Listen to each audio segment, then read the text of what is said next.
Welcome to Unfiltered, the original performance by Just Us Performance Troupe for social justice, and Come to 11, storytelling and culture. The students sitting behind me came from across campus to enroll in a course. Over the course of the semester, they learned a research method. That research method is called autoethnography.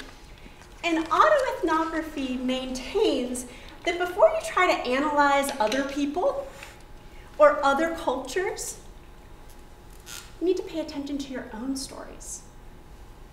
What stories have made you who you are and made you understand the culture that you're in?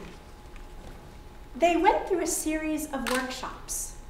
Each week had a different prompt, asking them to remember a story from their life that had to do with social justice. Social justice is the hope and the goal for everybody to be able to live in a culture and pursue their utmost potential with safety, with opportunity, and without prejudice or stigma holding them back. They told a lot of stories. And then they each chose one. It was their story of social justice they wanted to share with you. Every story you hear tonight was lived, was witnessed, was reacted to by the body that tells it. These are their stories. This is their show.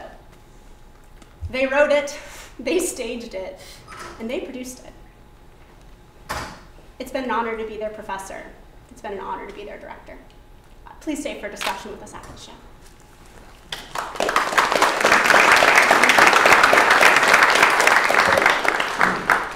Who are you?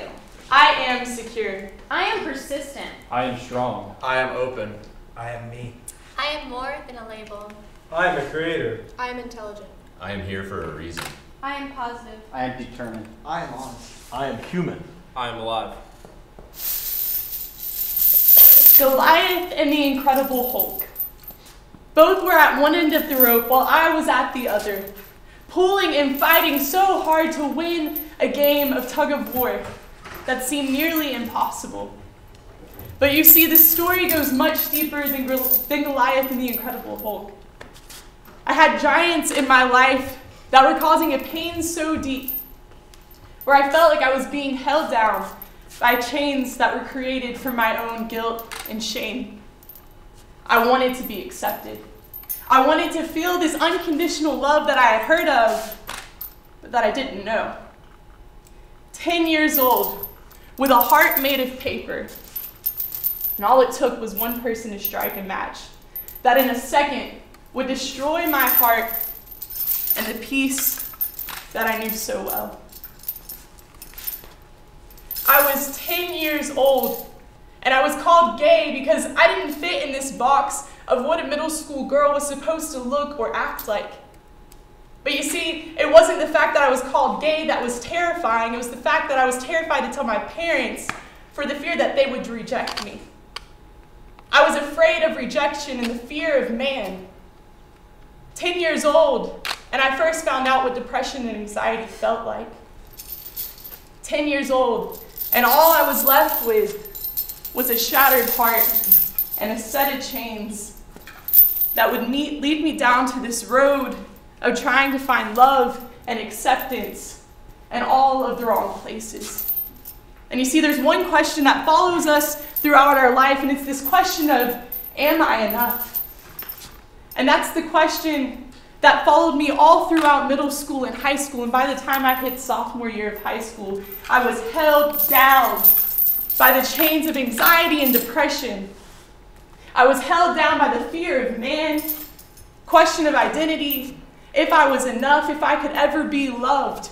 You see, I wanted to get back to my core, to find this happiness, to find freedom and joy in what security felt like. I wanted to be me. And you see, this road and this journey has been full of hurt, it's been full of pain, and it's been raw, and it's been real. And sometimes I just wanted to cry out in the valley. I just wanted to cry out. But it's been full of strength, and it's been full of growth. And the one thing that I learned is that my chains and this set of chains on my neck, they do not define me. They have no control over my life. They're not my name. And so I stand before you today knowing the truth, and that is, I am loved, I am secure, I am chosen, I am guarded, but most of all, I am Abby.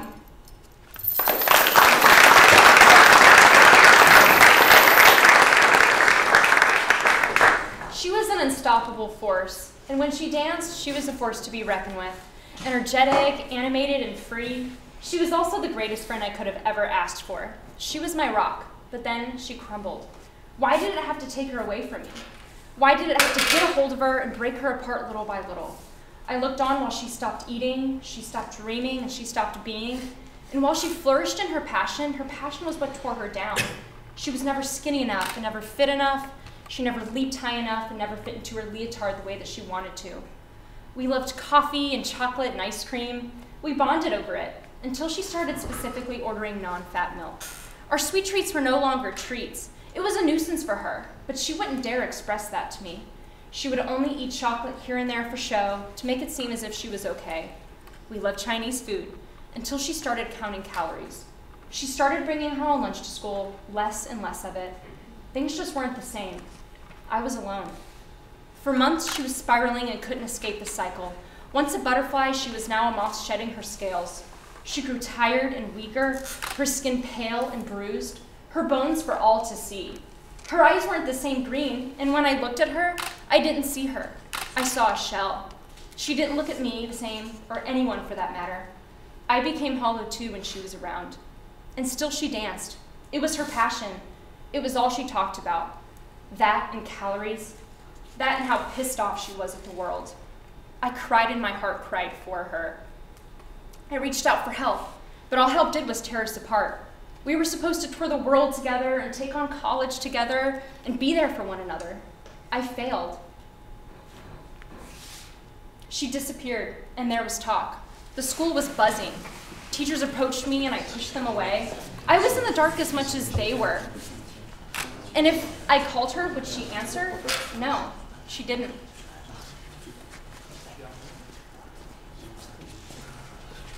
After weeks of agony, I called her again, and she did answer. She said she was away. Her 70-pound body was deteriorating while her heart pressed on, but she was getting help, the proper help that she needed, and she was happy. I cried. I wish I could have been her saving grace. It's just not fair. Dancing is an art. It's a celebration of the human body and its movements. No dancer should feel ashamed of their body. No human should feel ashamed of their body, for that matter. We were one, and now we're worlds apart. She's unstoppable. When she danced, I would cheer her on, and I still do.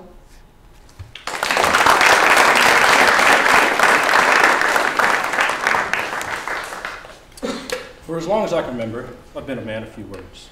I don't always say a lot, but when I do, sometimes goes unnoticed. I can listen to your problems, but you don't have time to listen to mine. Since I'm a man of few words, I always get asked, Man, why are you so serious? Hey dude, why don't you just smile more? I get those questions asked on a daily basis. I'm quiet, but I'm not blind. I see the world in a much different perspective than anyone else. Silence speaks when words can't. I can use my surroundings as strengths. Not saying anything is more powerful than saying something. So, if you see that quiet kid, comfort him. Give him strength. Treat him as you want to be treated. The world today has adapted to the extroverted person. Schools, sports, entertainment, all revolve around the extrovert. The society has brought upon a stigma towards quiet, shy people that they won't succeed. But in fact, doctors, lawyers, and even some presidents are introverts. So no, I'm not mad, I'm not depressed, just who I am. The quiet kid has the loudest mind. If you get to know the real me, you'll be surprised about the world I've been watching.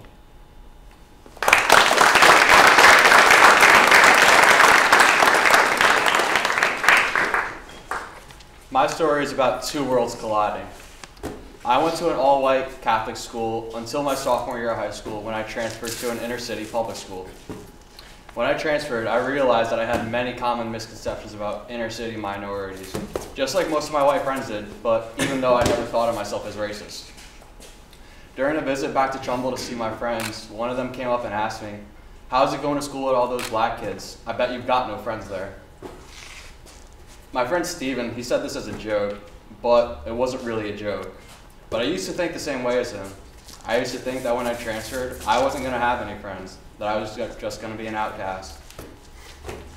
But when I transferred, I did make friends and everything was fine.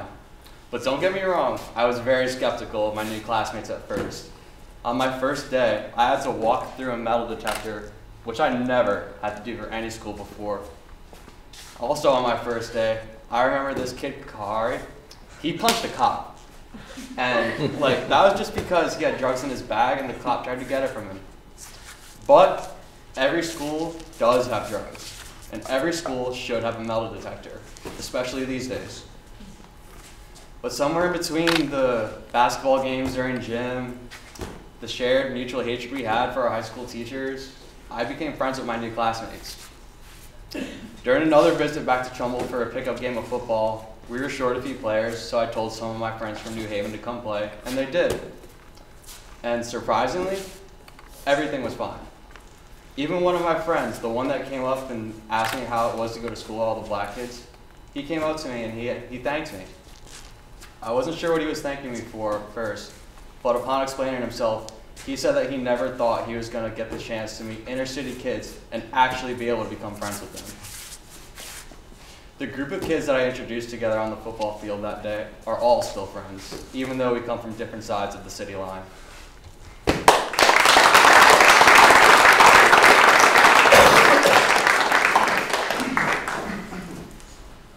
My mind is a raging storm. You see, early on, I was diagnosed with ADHD and OCD, and this was topped with anxiety and a seriously bad temper. But hey, it's all treatable, right? So that led to a series of doctors, medications, until me and my parents found something that was working. Because that's when things are fixed, right?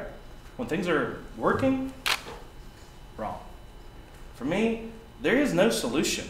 There is no cure. There is only the question of, did you take your meds today? No one could possibly understand how much I hate that question. I heard that question for years and years. Anytime my parents thought I was acting up, every time I heard it, I felt like I was losing a little bit of the semblance of control that I had on my life. Until one day in high school, I woke up and I said, you know what? I'm done. No more meds, no more doctors. I was going to handle my issues on my own. This trend, for once, it was good for me. I felt like I had taken control of my own life until this past summer. My anger, it had gotten out of control. I had infuriating phone calls with my mother, fights with my girlfriend every other night. If something didn't change, if something didn't give, I was going to lose my family and my girlfriend. So when school started back up, I decided that I was going to go to the doctor. And she handed me a diagnosis that would kick me in the teeth. Cyclic mood disorder. Trends of highs and lows that were making my life a living hell. For me, this only confirmed what I already knew. My mind is a raging storm. Waves crashing up and down, whipping me left and right with no end in sight. Roaring winds that take away any ability to focus or gain control. This sequence, it was endless. As endless as the racing thoughts that have clouded my mind my entire life. I have always been this way. I will always be this way. There is no escape for someone like me.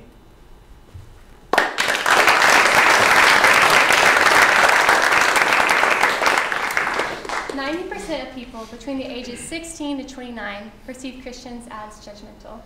91% perceive Christians as hypocritical, and 85% perceive Christians as homophobic. To misconceive is to fail to understand correctly. Misconception is a wildfire, and one that I have felt the flame myself. I am misconceived because of my faith. You see me and you say that I appear normal. When I voice that I am a Christian, I am misconceived as hypocritical, judgmental, homophobic, etc. The flame of misconception is not foreign. In fact, I see its approach from afar. I understand why I am misconceived. Our view of Christianity has changed from 50 years ago and is no longer looked upon well, and the world follows suit. I understand the misconception, but others' actions should not define who I am or what I believe. I believe that we as humans all make mistakes. Am I judgmental? Yeah, I have my moments. Am I homophobic? No, my future son is gay. Am I hypocritical? Yeah, I'm human. I believe that the Bible says to love one another, not to love with limitations. I believe that if you want to perceive anything about Christianity, you cannot look at me or any other human. You have to look at who this religion is built on. Jesus Christ is to be the window and platform for conceptions to be formed. Would he build a wall to separate people from freedom? Would he alienate people because of their skin tone? Would he withhold the poor from having food? I can feel the heat in the room. I can feel the sparks rising in your chest. There's a misconception arising that I am evangelizing or exemplifying that, per usual, a Christian is attempting to prove that they are right and you are wrong. Or that I'm going to spit in your face for the amount of judgment I have. These are false. I want social justice. I want the world to know love. I want to live where we are left to choose our opinions in lenses of clarity. I want to be seen and heard for who I actually am, without any preconceived wildfires of misconception.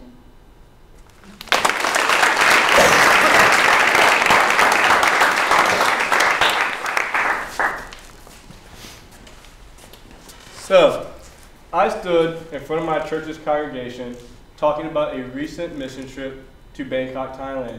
During that trip, one of the many things that we provided was giving out care packages to refugee families. Now, these families would tell us their stories of fleeing for survival. And while they told these stories, I could see the fear in their eyes. So this spurred me to stand in front of my predominantly white, conservative Southern Baptist church and advocate for illegal immigrants. Now, I tell the story not to say that afterwards I went on to become a furious supporter of this and raise awareness all across the country. However, I tell the story to contrast it with my vote in the 2016 presidential election. During that election, I voted for Donald Trump. And because of that, he's been associated with a lot of different labels, and people have tried to label me as the same. I don't reflect our president. That's just a vote I made. Because of that, one of the things that is very commonly associated with me is misogyny. I have a twin sister, and I love her so much. And of course, due to sibling rivalry, I want to beat her at a few things. But that doesn't mean that she shouldn't get every single opportunity to perform the same as me. That's just not fair, that's not right. I want her to be able to at least try. Like, where's the fun in beating somebody if they don't even get the opportunity to win? Also, I've been called homophobic. I mean, that's ridiculous. I believe that everybody has a chance at love. I've been called racist and xenophobic. And let me clarify, I don't think that everybody's the same. I think everybody's equal. I think instead of trying to judge people or ostracize them based on their differences, we need to embrace that. That's what makes America beautiful. That is America. We need to embrace each other's diversity and differences and celebrate that. Everybody makes mistakes. Everybody has regrets. I think I made a mistake that 2016 election, and I regret it. However, that was my choice. But remember, I'm not my president. I am not my anxiety. I am not ignorant. I am not depressed. I am not closed-minded. I am not broken. I am not a misconception. I am not you. I am not my disability. I am not sugar-coated. I am not angry. I am not lazy. I am not a deviant. I am not the wrong size. I'm not giving up.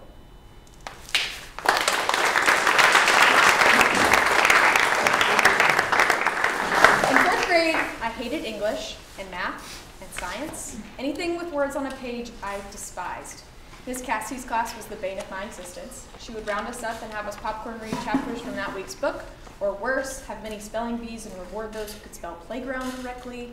It was ridiculous. I worked just as hard, read just as much, and did more than necessary on every homework assignment, but I always came up short. My spelling test never got above a 50, my reading comprehension was awful, and reading aloud made my classmates whisper circles around me. After sobbing over failing test grades and public humiliation, my mom took me to take a test. I spent hours in a cold room where a woman asked me questions, made me write things I'd never heard of, and asked me over and over again how I felt about school. I hated it, of course. I was horrible at every subject that involved reading or writing. I got diagnosed with dyslexia shortly after. The woman said we could fight it. She said there were things we could do, practices that would help me understand words, letters, and sounds with more ease. But the next few years were miserable. I spent an hour and a half every other day at a reading clinic. After-school play dates were replaced by phonics, relearning the alphabet, and decoding every sentence in my homework. My friends would ask me where I was headed after school, and I'd start to tell them, but then the conversation would end. I tried to be brave and bold as my friends moved into the academically and intellectually gifted class, but my bitterness boiled inside me. They would ask me why I wasn't there with them, or tell me that if I just worked hard enough, I could get there one day. But I was working as hard as I could. Frustrated with the theirs and confused by I before E, I entered middle school despising school. 2 years of tutoring had improved my skills, but the ruthless middle school friends that I surrounded myself with took shots at my difficulty with certain words or embarrassment when asked to read aloud. By 10th grade, my skills had improved tremendously. I'd stopped going to the reading clinic, and I was taking AP and honors courses in high school. I felt like I'd finally beat it. I was done with the disability. But the reminder's always there with me. Every time a friend puts an asterisk next to my text or laughs when I have to ask how to spell a basic word, it is there. I don't think I'll ever be cured because there is a constant reminder from this world that I am broken.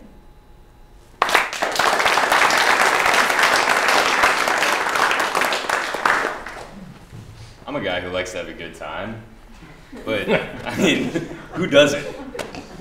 But where do you draw that line from having a good time into having too good of a time? Can you even draw that line? Or do you have to depend on those close to you to let you know that you might be addicted to a feeling? I was raised by drinkers, and yeah, I get it. Everybody drinks. My parents drink a lot. Every night was its own kind of alcohol-fueled shit show. So, by the time I was graduating high school and got accepted to college, I was ready to get the fuck out of their house. College was great. I was making a bunch of new friends and networking, but I was regularly the most fucked up person in the room. But it was all good, until I got kicked out of college.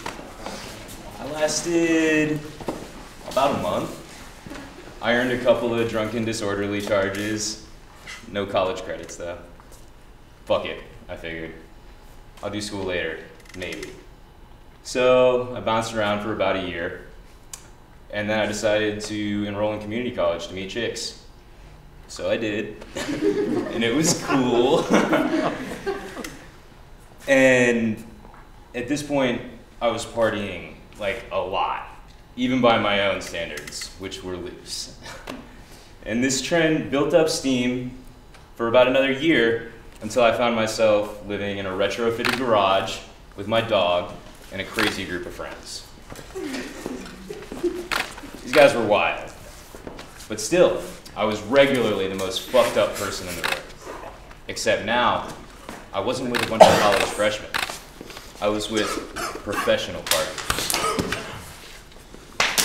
This cocktail of craziness culminated in me making a life-changing set of decisions after a New Year's Eve party in Nashville, Tennessee. After a lengthy night fueled by hard alcohol, bad decisions, and strong drugs, I was walking back to my hotel. I got to the hotel and there was 2 cops stationed out front, so I started talking some shit because those cops represented authority, and I fucking hate authority. So this went on for a bit until I was arrested, handcuffed, for some reason released, yet barred entry from my hotel. So I did the only logical thing and scaled the adjacent building in an effort to return to my room on the 3rd story of my hotel. One misstep. I fell 35 feet. I tumbled down the ravine, and when I came to at the bottom among the rocks, I looked down at myself and saw that I was broken. My right leg, my pelvis, most of my ribs, both arms, my skull in multiple places. The recovery was long. It was difficult.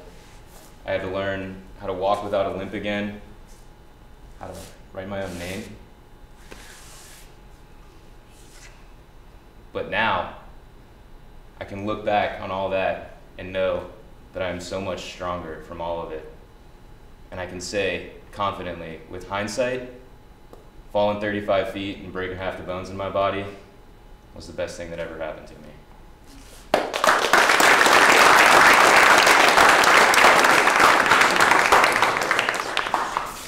I was about 5 years old when I was told to smile more and that I looked like a sourpuss. I was on my way at a field trip to volunteer with old folks, and I was paired with an 85-year-old man, and I was coloring a leaf for him when he told me, "Ah, sourpuss, why don't you smile more?" I was confused at first because I didn't know what he meant, and I was perfectly fine coloring my leaf. My parents even started to tell me to smile more because a frown is a nonverbal action that would decide whether or not you were a joy to be around. A simple resting face that later in high school would be called resting bitch face would sway someone from treating me kindly, becoming my friend, or making communication with me whatsoever. People telling me, "Oh, you should smile more, you look pissed off." What if I had just heard some horrible news and I was trying to privately mourn? And who actually likes people constantly smiling at them or smiling at very inappropriate situations? You would feel uncomfortable and creeped out, and you'd be judging that person for that reason instead. You'd be judging me for my creepy smile that wouldn't go away instead of my resting bitch face that might intimidate you. Now, I started thinking to myself, maybe it's not just me, which it isn't. There are plenty of guys that have serious faces, but they're usually considered confident looking or tough. But when a woman makes a face that seems angry or frowning, she's told the phrase, "A woman with a face like that shouldn't scowl so much." what if I was perfectly relaxed? What if I was upset? What if I was mad? I shouldn't be judged by an assumed facial expression that decides who I am or what I'm thinking. I've been told, oh. You must be a really mean person. I'm not. Oh. Oh, you must not like when people talk to you. I like company and conversation. Also, You must not have a lot of friends, because you look really pissed off all the time. that's not true whatsoever. It's just my face. I'm sorry. You know what? I'm not sorry. I'm not going to hide by a fake smile just so society will feel comfortable.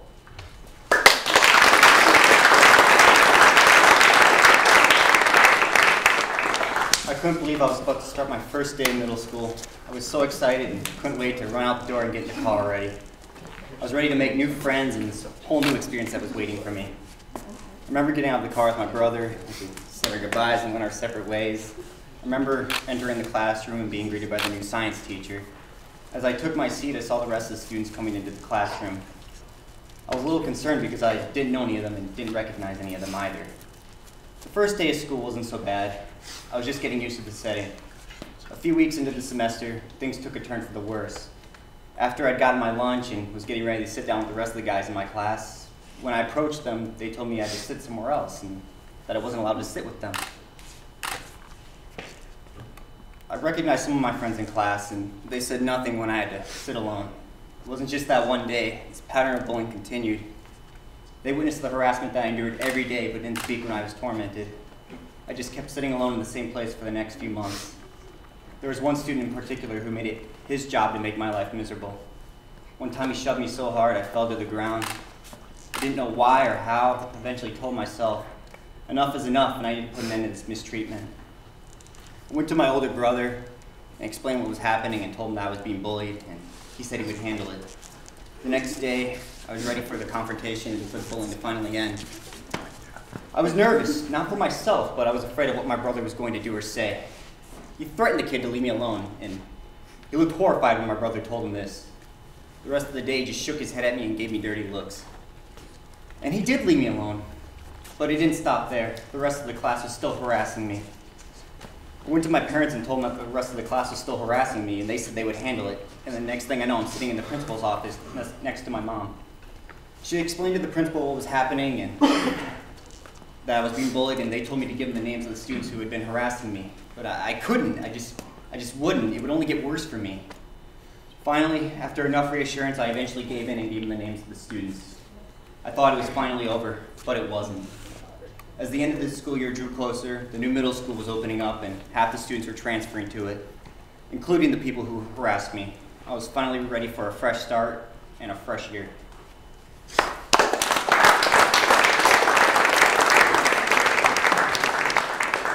Growing up, anytime a video game gave me the opportunity to create a character, I took it. I always gave them tattoos. I didn't really think anything of it. I just thought they were really cool and I made them stand out. You know, be different. But as I got older, my parents always warned me, if you get a tattoo, we're going to kick you out of the house. But as any rebellious teenager may do, as soon as I turned 18, I got my first tattoo. I loved it. It became a hobby for me. So I continued getting more and more as I got older. But as I got more tattoos, I realized that something was changing. When I went out in public, I could hear whispers. I see people staring at me. Often, random people would come up to me. They would say good things like, "Oh man, your tattoos are so cool. Where did you get that?" But a lot of times, they're negative things like, Dude, you realize those are permanent, right? "No shit," obviously. But I realized there was a bigger problem ahead of me instead of just people's opinions. As I grew closer to the end of my college career, I had to start looking for a job. Now, as you may know, companies think tattoos are inappropriate, blah, blah, blah. But the ink in my skin doesn't change who I am. It doesn't change how hard I've worked in school. And it certainly doesn't change my work ethic. So why am I getting overlooked?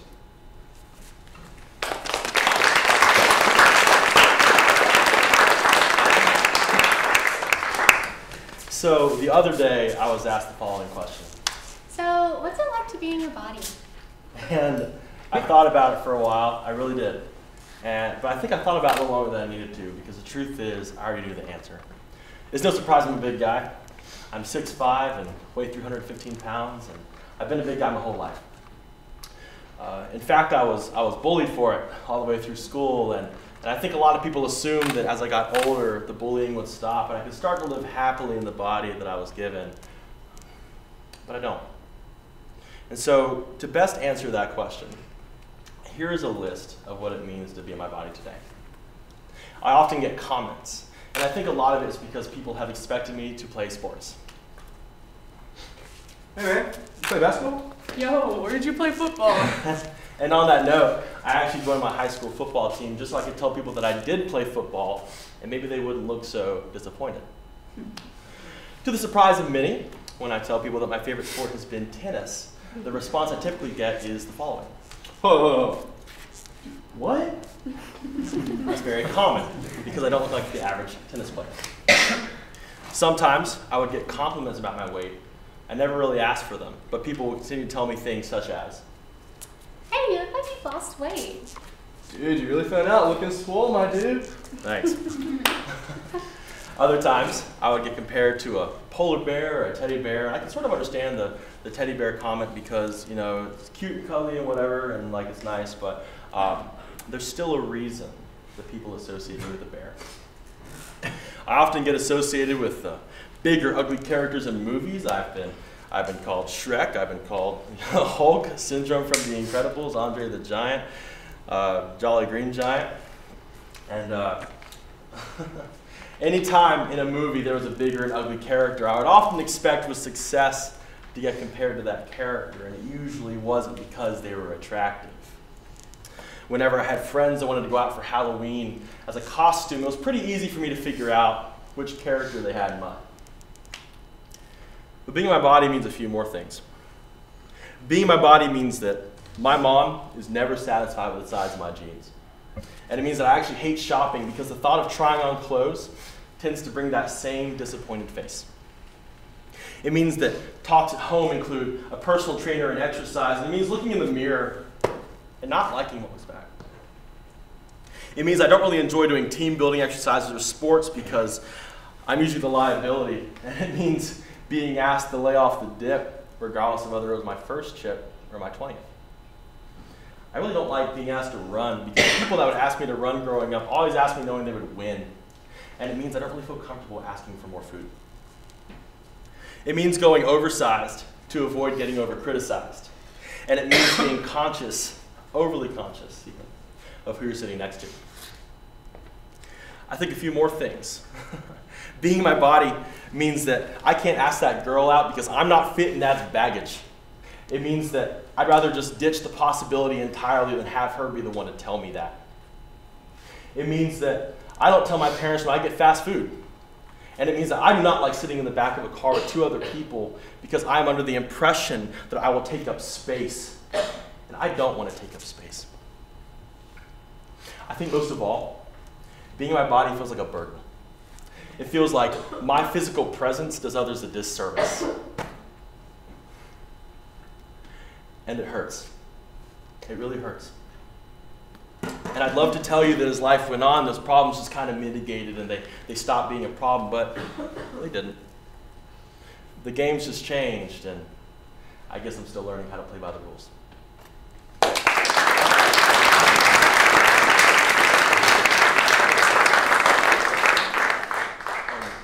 So when I was 7 years old, I was diagnosed with type 1 diabetes.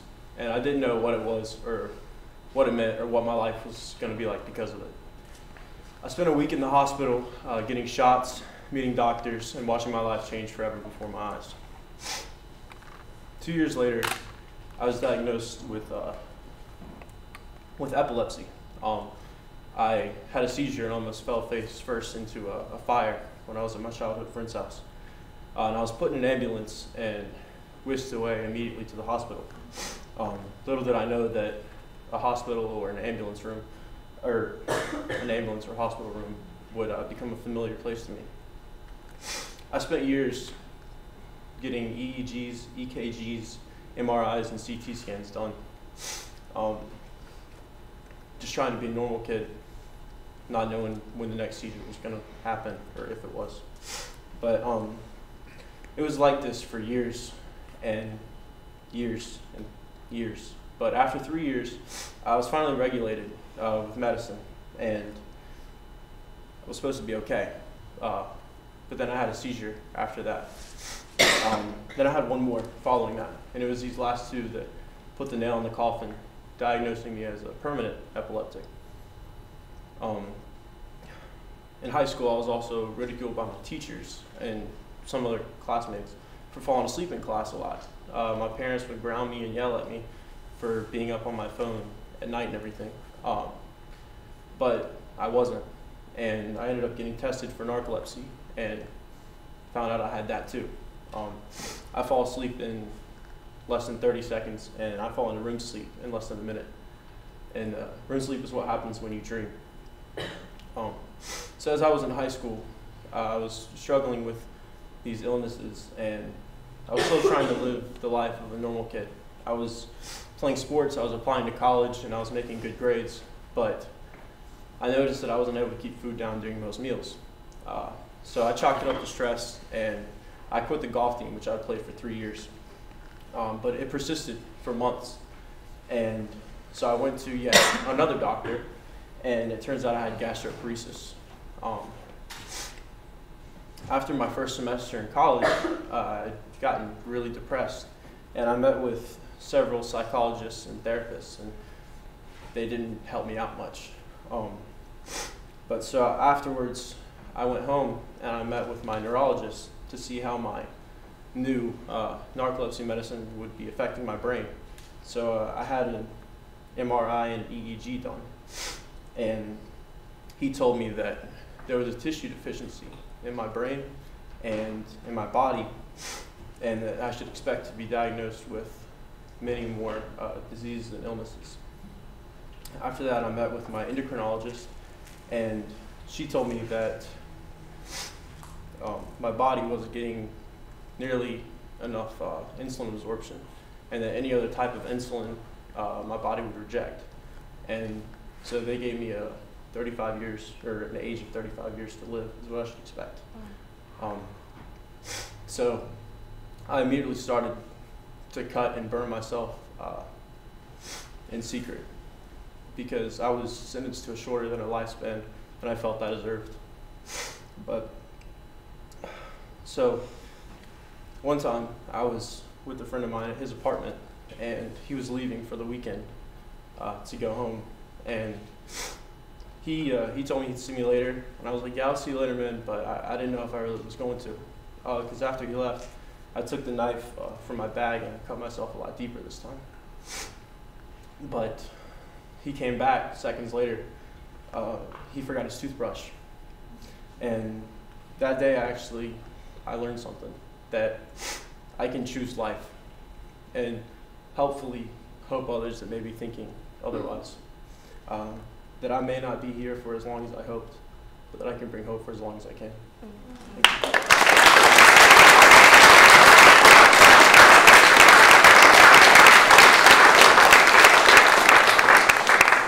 According to Dr. Andre Saunder, 30% of students who deal with bullying face depression and anxiety before they reach their 30s.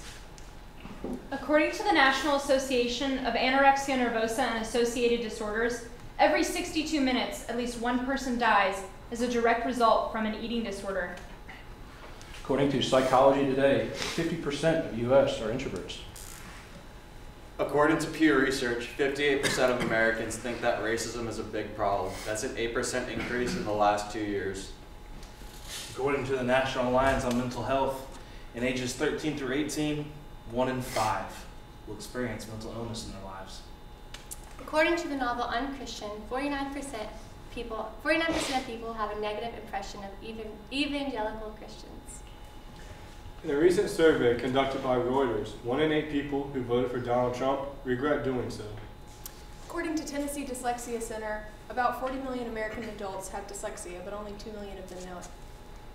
According to the National Institute of Alcoholics and Recovery, children raised by one alcoholic parent are 4 times more likely to be alcoholics, and children raised by 2 alcoholic parents are 9 times more likely to be alcoholics themselves at some point in their life. According to Marianne LaFrance, a Yale psychology professor, 20% of smiles are authentic. According to the National Center of Education Statistics, in the school year 2006 to 2007, some 8,166,000 students ages 12 to 18 reported that they were bullied at school. According to a survey done by JobSource.com, over 30% of hiring managers cite tattoos as the third most likely reason a person doesn't get a job. According to the American College Association and a general study of college males, 42% were found to have bodily dissatisfaction. According to the World Health Organization, 3,000 people commit suicide every day. So what do you hope for? I hope to find freedom and vulnerability. I hope to see change for the better. Hope to have acceptance for introverts. I hope for equality among races.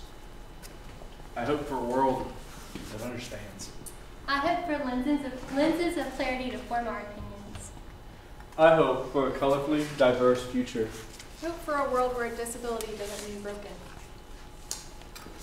I hope to find my reason for being. I hope for a world where people don't judge others by their cover. I hope for a world where people can be treated fairly. I hope for a world where different is okay. I hope for a culture that accepts all sizes. I hope for a world at ease with our mortal bodies. Hi everyone, and thank you for coming to our show. This year, I was lucky enough to be the assistant director of Unfiltered, presented by Just Us Performance Troupe for Social Justice. And I emphasize lucky, because you see, it was just last year that I was standing in their shoes, walking into a room full of strangers for some sort of storytelling class, whatever that means.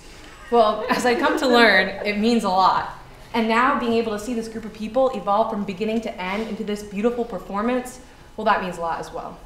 You see, I've gone through a lot of struggle in my life, and I know a lot of people who have been through a lot, and I'm sure that everyone here in this room has been through a lot as well. This world is not a fair place. I was 9 years old when the spots on my body made me different, made me stand out. The bullying came and went. I was 20 years old when I first experienced chronic pain for the first time, how it takes over and infiltrates every aspect of your life, mind, and body. And I was 21 years old that I learned through my story and through their stories that autoethnography can make a difference. Through this, through everything that you just saw, there is a purpose, there is a meaning. Our stories, our deliveries, and our experiences, they can help change this world. This world is not a fair place, but it can be, and I believe that one day it will be. So take from this that social justice is important. Every single little effort we make adds up, so keep pushing and keep moving forward. Now I'd like to open up the floor for questions. Thank you.